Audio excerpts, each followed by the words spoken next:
Elle n'était qu'un bébé lorsque son père, l'acteur français Patrick Dewaere, célèbre visage des valseuses, a décidé de mettre fin de ses jours en 1982, pourtant au sommet de sa gloire. Les véritables raisons de ce suicide par arme à feu, Lola Dewaere, sa fille qu'il a eue avec Elisabeth Malvina Chalier, ne peut aujourd'hui que les supposer. Des violences sexuelles durant son enfance de la part d'un beau-père, une addiction connue à l'héroïne ou bien, un coup de téléphone, survenu juste avant le décès, lui annonçant que sa femme le trompait avec son ami Coluche. Dénouer les fils de ce drame, c'est mettre le doigt sur une histoire familiale sombre et complexe. Et pour Lola Dewaere, qui s'est retrouvée orpheline de père avant même ses 3 ans et qui fut confiée à la garde de ses grands-parents maternels, car Elisabeth Malvina Chalier était aussi instable et en proie aux problèmes de drogue, le besoin de se protéger s'avère depuis primordial. Bien qu'elle ait choisi d'assumer son patronyme et de devenir comédienne à son tour, dans des séries à succès telles qu'Astrid et Raphaël et Mademoiselle Holmes, celle qui souffle ce jeudi 4 décembre 2025 ses 46 bougies a décidé de couper court à certaines relations filiales pour son bien-être. Dont celle avec sa propre mère. Après avoir été élevée loin des projecteurs, tout près d'Angers, à Saint-Lambert-du-Lattay où est enterré Patrick Dewaere, la petite Lola Dewaere a tenté de retourner vivre auprès de sa mère à l'âge de 12 ans.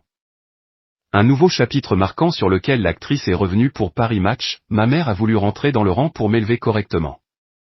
Elle est devenue maquilleuse pour les studios de cinéma. Mais c'était avant tout une séductrice qui avait tous les hommes à ses pieds, du moniteur de ski au directeur de l'hôtel où nous descendions en vacances. Je crois franchement qu'elle n'était pas faite pour être mère. Bien qu'elle se soit battue pour récupérer son enfant, Elisabeth Malvina Chalier n'a pas été à la hauteur des espoirs de Lola Dewaere, ma souffrance auprès d'elle a été pire, pour moi, que la mort de mon père. Cette femme pouvait détruire ma vie, m'entraîner avec elle. Viennent s'ajouter à cette difficile cohabitation mère-fille de nombreuses dettes laissées par Patrick Dewaere. Mon père n'avait jamais payé ses impôts, racontera par la suite Lola Dewaere. Lola Dewaere cherchait avant tout une mère responsable, capable d'assumer son éducation et de lui faire oublier ce douloureux sentiment d'abandon. Mais même si Elisabeth Malvina Chalier a été moteur dans le chemin de sa fille vers les plateaux de tournage, en l'inscrivant au cours Florent, cela n'a pas suffi à éviter que les deux femmes s'éloignent. Lola Dewaere décidera d'ailleurs en 2005 de couper définitivement le contact avec sa mère. Plus de 20 ans déjà qu'elle ne lui parle plus, même si elle continue de pourvoir à ses besoins matériels en lui envoyant de l'argent. En parallèle, l'actrice a également décidé de stopper le dialogue avec sa famille paternelle, sa grand-mère détestant sa mère qu'elle tenait pour responsable de la mort tragique de Patrick Dewaere, ce sont des gens particuliers. J'ai coupé les ponts avec eux. Je ne suis d'ailleurs pas allé à l'enterrement de ma grand-mère Mado Morin, confiera-t-elle à Ici Paris. Victime d'un grave accident de voiture au sortir de l'adolescence, Lola Dewaere a frôlé la mort et vu à nouveau son quotidien menacé par les difficultés financières de sa mère. Un mois après ma sortie de l'hôpital, avec corset et rééducation à la clé, ma mère m'annonce que les huissiers vont nous mettre à la rue. Ça a été un vrai trauma. Encore aujourd'hui, mon cauchemar récurrent est de ne plus avoir de toit, racontera l'actrice dans les colonnes de l'Express. Cette vie de fauchée, Lola Dewaere passera cette année à tenter d'en réchapper en enchaînant les petits boulots, hôtesse d'accueil, standardiste, agent immobilier. Ses rêves de comédie devront attendre la fin de cette période. Et l'argent, qui a toujours été un problème pour ses parents, Lola Dewaere a fini par en avoir peur.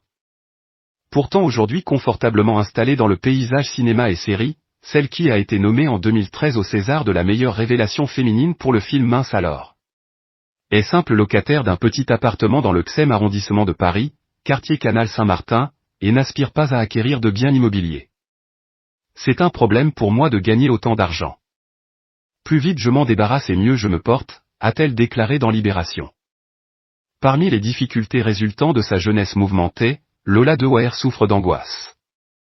Diagnostiquée TDAH, syndrome du trouble déficit de l'attention avec ou sans hyperactivité, elle peut vite se sentir dépassée par certaines situations et a, par ailleurs, un avis bien tranché sur la question de la maternité.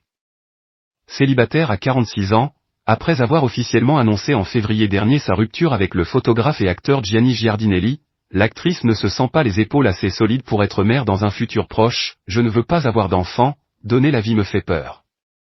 Il y a eu trop de souffrance autour de ma propre enfance, avouera-t-elle à Paris Match, avant d'ajouter afin d'appuyer ses propos, aujourd'hui encore, je considère le suicide de mon père comme un abandon. Son amour pour moi n'a pas su le retenir. Je n'ai pas été capable de le faire rester. En décidant de s'éloigner de ce qui alimente ses plaies encore douloureuses, Lola DeWaer fait le pari, à sa manière, d'être enfin heureuse.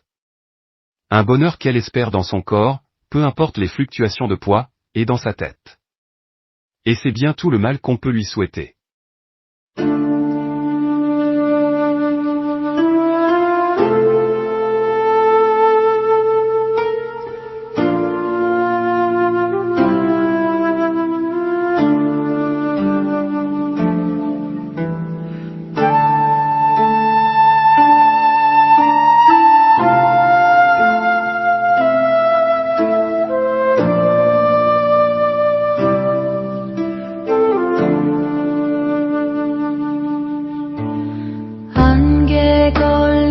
산자락에 묵은 근심 내려두고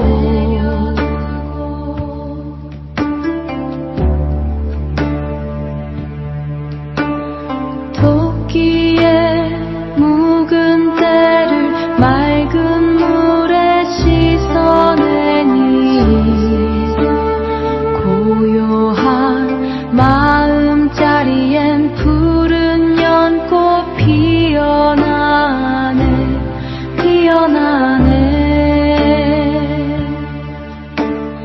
번뇌를 벗어나라 깨달음이 이르리라